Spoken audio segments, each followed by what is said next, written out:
ভাবতেই পারবেন না শেষ মুহূর্তে এমন এক সত্য সামনে আসতে চলেছে যা পুরো রায়বাড়িকে কাঁপিয়ে দেবে।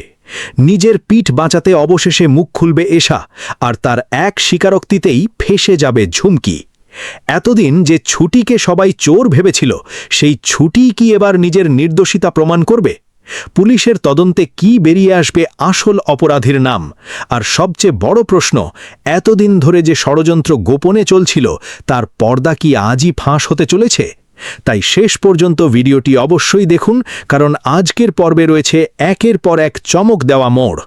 প্রতিজ্ঞ ধারাবাহিকের আসন্ন পর্বে দেখা যায় সবাই যখন হতাশ হয়ে রাধা মাধবের হার আর সোনার পালকের খোঁজ ছেড়ে দিয়েছে, ঠিক তখনই সবাইকে অবাক করে দিয়ে পুকুর থেকে সেই হার এবং বহু বছর আগে হারিয়ে যাওয়া সোনার পালক উদ্ধার করে নিয়ে আসে ছুটি। ছুটিকে হাতে গয়না নিয়ে ফিরে আসতে দেখে বাড়ির প্রত্যেক সদস্য বিস্ময়ে হতভাগ হয়ে যায়। কেউ যেন বিশ্বাসই করতে পারে না, যাকে এতক্ষণ সন্দেহ করা হচ্ছিল সেই ছুটি আজ হারিয়ে যাওয়া অমূল্য জিনিসগুলো উদ্ধার করে ফিরেছে। ছুটি ধীরে ধীরে উপরে উঠে এসে ঠাম্মির হাতে রাধা মাধবের গলার হার তুলে দেয়।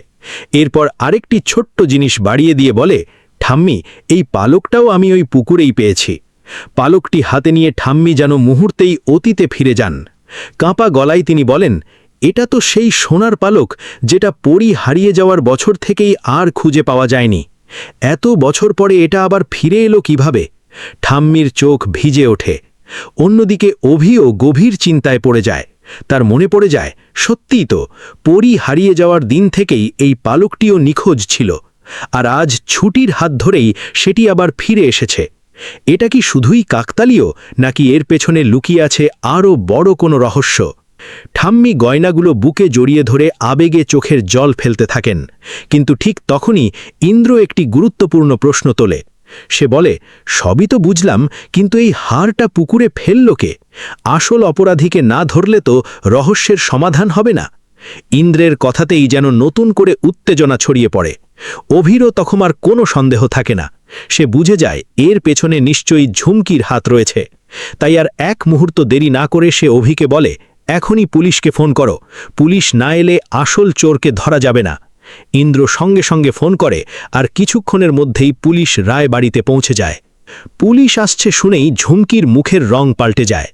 বাইরে থেকে নিজেকে স্বাভাবিক দেখানোর চেষ্টা করলেও ভিতরে ভিতরে সে ভয়ে কাঁপতে থাকে। মনে মনে সে ভাবে, আমি তো গয়নাটা পুকুরে ফেলেছি, কিন্তু সেটা কেউ দেখেনি, আমার বিরুদ্ধে কোনো প্রমাণ নেই। কিন্তু পরের মুহূর্তেই তার মনে পড়ে যায় আরেকটি ভয়ঙ্কর সত্য। গয়নার বাক্সটি তো সে একা ছুটির ব্যাগে রাখেনি, এশাও তার সঙ্গে ছিল। যদি এশা ভয় পেয়ে সব বলে দেয়, তাহলে তো সব শেষ। ঝুমকি আতঙ্কিত চোখে এশার দিকে তাকায়। সে দেখে এশাও ভয় কাঁপছে, মুখ শুকিয়ে গেছে। তখনই পুলিশ এসে উপস্থিত হয় এবং স্বর্ণলতা রায়কে জানায় যে তারা খবর পেয়েছে বাড়ির সোনার গয়না চুরি হয়েছে এবং পরে তা পানিতে ফেলা হয়েছে। এরপর অভি শুরু থেকে শেষ পর্যন্ত পুরো ঘটনাটি পুলিশকে খুলে বলে। সব কথা শোনার পর পুলিশ জানায়, এখানে বাইরের কারো প্রবেশের কোনো প্রমাণ নেই, তাই সন্দেহ বাড়ির ভেতরের লোকদের দিকেই যাচ্ছে। আমাদের পুরো বিষয়টি তদন্ত করতে হবে। আগে আমাদের সেই ঘরটি দেখান যেখানে গয়নার বাক্সটি পাওয়া গিয়েছিল। সবাইকে নিয়ে পুলিশ অভির ঘরের দিকে যায়। সেখানে গিয়ে তদন্ত শুরু হতেই নতুন এক তথ্য সামনে আসে। ঘরের মেঝেতে থাকা পায়ের ছাপ পরীক্ষা করে পুলিশ বুঝতে পারে কিছুক্ষণ আগেই ওই ঘরে অভি এবং ছুটি ছাড়াও আরও দুজন প্রবেশ করেছিল। এই কথাটি শুনেই এশার বুক ধড়ফড় করতে শুরু করে। তার মুখের ভয় লোকানোর আর কোনো উপায় থাকে না। অভি নিজের বোনের চেহারা দেখেই সব বুঝে যায়। সে শান্ত গলায় জিজ্ঞেস করে, কি হয়েছে দিদি, তুই এত ভয় পাচ্ছিস কেন? তার মানে তুইও এই ঘরে এসেছিলি? তাহলে কি এই চুরির ব্যাপারে তুইও সব জানিস? অভির প্রশ্নে এশার নিজেকে সামলাতে পারে না। ভেঙে পড়ে কাঁদতে কাঁদতে সে বলে, ভাই, আমাকে মাফ করে দে, আমি ইচ্ছে করে করিনি, আমি শুধু ছুটিকে মেনে নিতে পারিনি।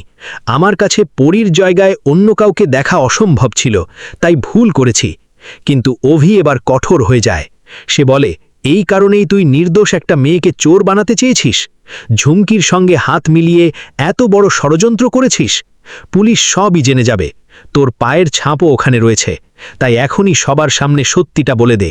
এশা বুঝে যায় আর মিথ্যে বলে লাভ নেই। যদি সে এখনও সত্য লুকোতে চায়, তাহলে নিজেই বড় বিপদে পড়বে। তাই অবশেষে ঠাম্মি, অভি এবং বাড়ির সবার সামনে কাঁদতে কাঁদতে স্বীকার করে, আমি চুরি করিনি, কিন্তু ছুটির ব্যাগে গয়নার বাক্সটা রেখেছিল ঝুমকি। আমি সব জানতাম। এশার মুখে এই স্বীকারোক্তি শুনে মুহূর্তেই ঝুমকির পায়ের তলার মাটি সরে যায়। সে বুঝতে পারে নিজের পিঠ বাঁচাতে গিয়েই এশা এবার তাকে ফাঁসিয়ে দিয়েছে। অন্যদিকে ঠাম্মি রাগে ফেটে পড়েন। এতদিন ধরে যে ছুটিকে সবাই সন্দেহ করেছিল, সেই ছুটিই আজ নির্দোষ প্রমাণিত হয়েছে। আর প্রকৃত ষড়যন্ত্রকারীদের মুখোশও সবার সামনে খুলে গেছে। এখন দেখার বিষয়, পুলিশ কি ঝুমকিকে সঙ্গে সঙ্গে গ্রেপ্তার করবে? এশার শাস্তি কি হবে? আর ছুটি কি এবার রায়বাড়িতে তার প্রাপ্য সম্মান ফিরে পাবে? এই সব প্রশ্নের উত্তর মিলবে আগামী পর্বে। আপনাদের কি মনে হয়, নিজের পিঠ বাঁচাতে এশার এই স্বীকারোক্তির পর ঝুমকির কি শাস্তি হওয়া উচিত? আর ছুটি কি অবশেষে সবার বিশ্বাস ফিরে পাবে? আপনার মতামত অবশ্যই কমেন্ট করে জানান।